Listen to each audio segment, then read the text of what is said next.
so this one's called Koala Insulation. So it's a residential and commercial insulation, insulation business. So they do like spray foam insulation, attic bat insulation, all different types of insulation.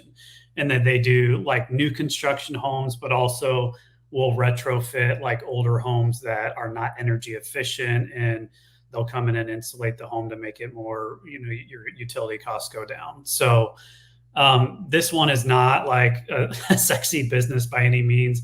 It's pretty hard work and it can be hot up in those attics.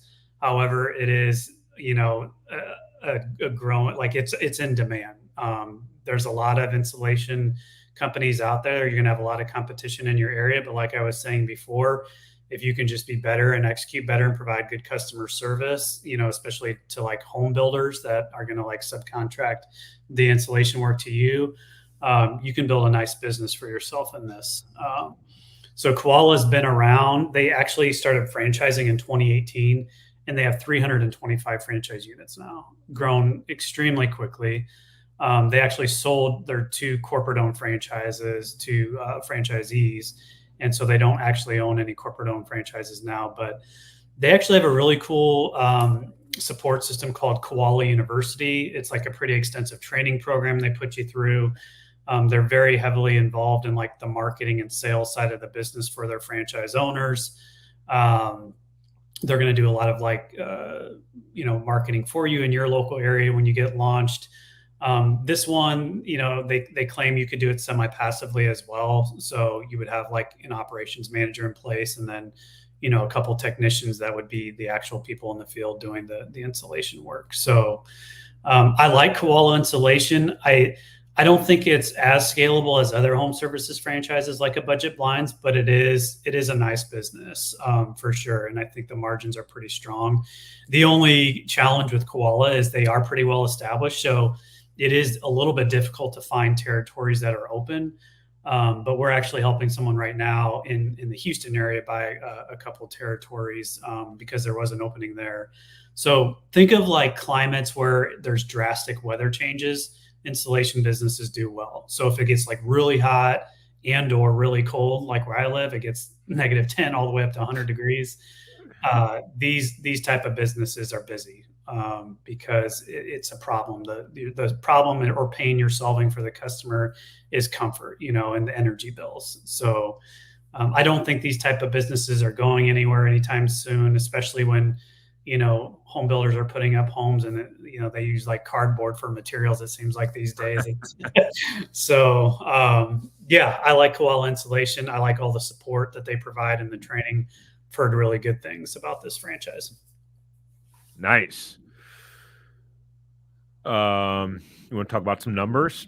Yeah, so this is showing they do have a really extensive item 19, and they break down like EBITDA numbers, which is really nice. So all qualifying locations, I don't know how they're disclosing that, like how many total locations that would be, but we'd have to look in the item 19.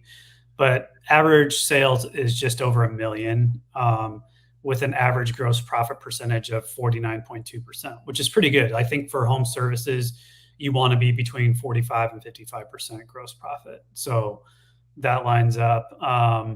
And then they break down even their, below the line expenses. So fixed expenses like payroll, advertising and marketing, workers' comp.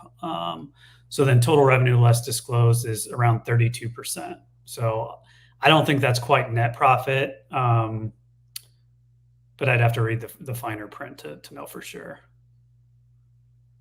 Average ticket price is just around $3,000, which is pretty good.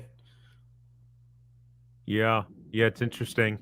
Yeah, and this is where when we work with clients, we teach you and coach you on how to validate this stuff, right? Because like this says total revenue less disclosed expenses. My question would be like, what does that mean? Like less disclosed expenses? Are those just personal expenses? Because what's tricky in business overall is that a lot of owners, what you show in your profit and loss statement is not necessarily representative of what you're actually making sometimes, because you have maybe personal expenses that become eligible to be written off in the business, like health insurance, like things with your car, your vehicle, or whatever it is, that you start to add in there, and like those could be things that are not disclosed in here.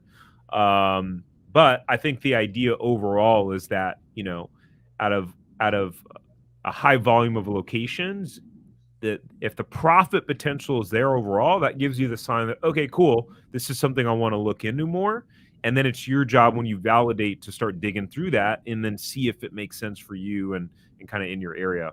Yeah, I totally agree. I mean, in what I see there is like there's probably 5 to 10% of additional expenses that are not disclosed. That would be my guess. Probably 10% on the high end. So even then, if you factor in and you look at what that would look like from a net standpoint, it's still a strong, strong business. But that would be something you would want to validate with the franchise owners. And you're right, we coach you through that process. Boom. I think you already talked through this stuff, right? Yeah. Yeah. I mean, I like, quick ramp up for these type of businesses in general, home services. You go to training, you come back, turn on the marketing engine, you start quoting jobs. So I like these home services for that reason. Boom. Yeah, home services just really exploding. So if you guys want to either one, check on the availability of this specific franchise, or you just want to see, hey, what franchises are available in my area, then you can go to franchiseempire.com/check territory.